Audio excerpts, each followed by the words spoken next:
2019년 6월 30일 남북미 세 나라의 정상이 판문점 한 자리에서 만났습니다. 분단이 이루어진 지 70년 만에 처음으로 성사된 만남이었습니다.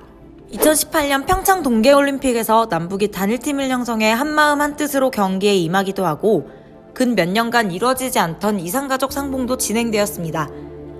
자막이 없이도 서로의 말을 알아들을 수 있고 나도 모르게 괜히 응원하게 되는 남북의 경기를 많은 분들께서 느끼셨을 텐데요. 남북은 왜 헤어지게 된 걸까요? 남과 북이 헤어졌는데 이번엔 왜 미국과 함께 만날까요? 그 시작은 과거로 돌아가면 알 수 있습니다. 1910년부터 1945년까지 36년 동안 우리나라는 일본 제국주의로부터 나라를 빼앗긴 식민지 국가로 살아갑니다. 일제의 식민지로 있는 동안 우리 민중들은 나라의 독립을 위해 목숨을 걸고 싸웁니다. 1919년 3.1 만세운동, 원산총 파업, 광주학생 항일운동 등이 그 사례입니다.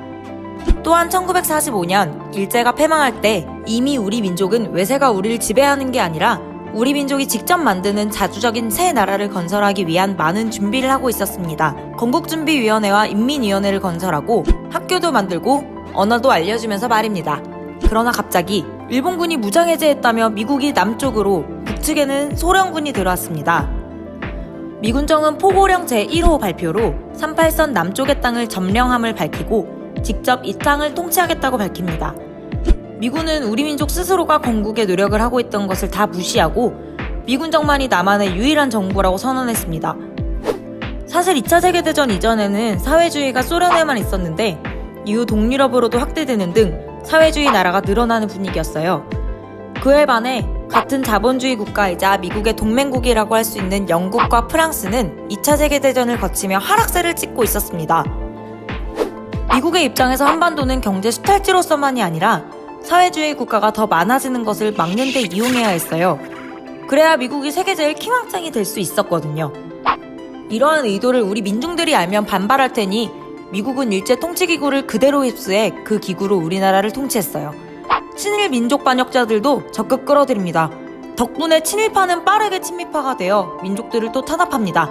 이때 친일파 청산을 제대로 했어야 되는데 말입니다.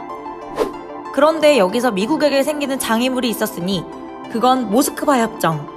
이곳에서 결정된 내용이 바로 신탁통치라는 것이었는데요. 근데 이 신탁통치의 기간이 딱 5년. 5년만 조선의 임시정부 수립을 도와주고 빠지자는 것이었는데 조선을 영원히 통치하고 싶은 미국은 이 결정이 너무 싫습니다. 그래서 미군이 쥐어잡고 있던 언론과 친미파로 돌아선 친일파들과 손을 잡고 언론 플레이를 시작합니다.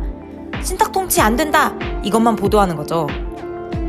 이 소식을 들은 우리 민족은 화가 납니다. 우리나라를 남이 통치한다니 화가 난다! 신탁통치를 반대한다며 민족이 들고 일어섰습니다. 그런데 거짓은 진실을 이길 수 없다고 이 협정의 내용이 제대로 알려지면서 다시 신탁통치를 찬성하는 목소리들이 늘어나기 시작합니다. 그리고 나아가 남북에선 미국과 소련 다 나가고 우리끼리 자주적인 통일된 나라를 만들겠다! 라는 목소리도 터져 나옵니다. 우리 민중과 모스크바 협정이 존재하는 한 모든 한반도를 지배하긴 어렵다고 판단한 미국. 남한만의 단독정부 수립을 모색하기 시작하고 우리나라 집권 문제를 유엔에 가지고 갑니다. 그리고 실제 결정 권한이 없는 회의인 유엔 소총회를 열어서 47년 5월 10일 남한만의 단독선거를 실시한다는 불법적인 결정을 내려버립니다. 그리고 이승만이라는 친미파도 잘 섭외해 놓습니다. 일부 매국노를 빼고는 모두가 남한만의 단독선거를 반대합니다. 특히 제주도민의 반발이 엄청났고 미군정과 이승만 일대는 무력을 행사해 제주도민을 학살합니다. 빨갱이라는 명목하에 말입니다. 당시 제주도의 총 인구는 3만 명이었는데 거의 인구의 절반을 무자비하게 학살했어요. 그게 바로 4.3 항쟁입니다. 그렇게 50 단독선거는 강행되었고 남한만의 단독정부가 수립됩니다. 또한 1950년 한국전쟁이 일어난 거 아시죠? 전쟁 당시에도 보도연맹 사건으로 민간인을 대학살하거나 노근리 사건으로 민간인이 대학살당하기도 한 가슴 아픈 전쟁이었습니다. 이때 또한 미국은 이승만을 끌어들여 대전협정이라는 걸 맺는데요. 이로 인해 남한군의 작전지휘권이 미군 사령관에게 넘어갑니다. 그렇다 보니 한국전쟁이 일어난 뒤 3년 후 정전협정을 할 때 남한이 굳이 필요 없게 됩니다. 실제 정전협정에는 미국, 중국, 북한 셋이 사인하고 끝나요. 남북의 전쟁이었는데도 말입니다.